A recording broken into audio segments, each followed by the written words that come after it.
Le retrait de Corée-à-Zinc est lié à un faisceau de circonstances. De façon harmonieuse et acceptée par les populations environnantes également.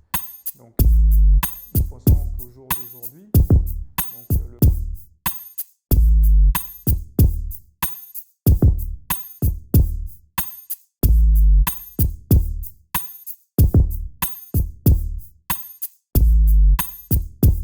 il y a eu beaucoup d'interventions en fait, sur un dossier qui est confidentiel. Ce n'est pas dans la culture coréenne en fait, de pouvoir sortir du cadre réglementaire. C'est déjà très codé entre multinationales dans le cadre d'acquisition et ça l'est encore plus avec des multinationales cotées en bourse et encore plus avec des multinationales coréennes.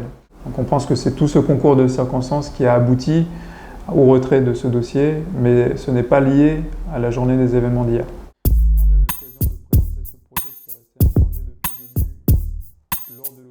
Nous estimons qu'il est de notre responsabilité de pouvoir mettre en place un plan B qui satisfasse encore une fois donc, aux critères qui étaient demandés par la banque de Rothschild et par Vallée au départ, c'est-à-dire apporter un industriel, apporter un financement et apporter des garanties pour les 3000 emplois.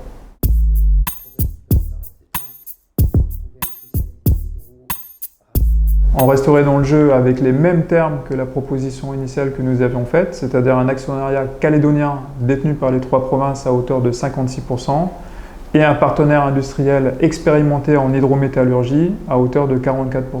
On a toujours expliqué que pour la reprise de l'usine du Sud, il fallait un industriel, donc c'est un projet qui est techniquement extrêmement compliqué. La preuve, Vallée quitte au bout de 10 années de tentatives d'avoir fait tourner l'usine de façon rentable. Donc oui, ce sera toujours le pilier de notre proposition à Vallée. On tourne une page avec le retrait de Corée-à-Zinc et maintenant nous proposerons en fait une offre à Vallée, mais de façon directe et pas dans le cadre de l'appel d'offres.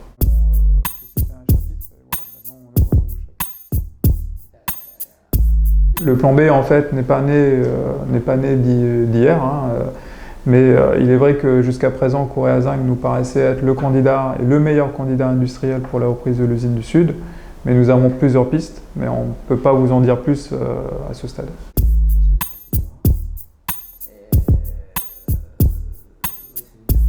Notre vision a toujours été la même, c'est-à-dire de maximiser la ressource.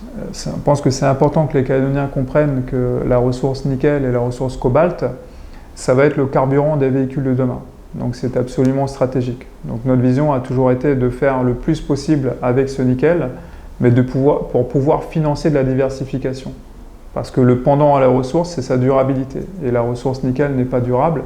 Donc nous estimons qu'il faut faire le mieux qu'on peut avec ce qu'on a pour pouvoir diversifier immédiatement derrière.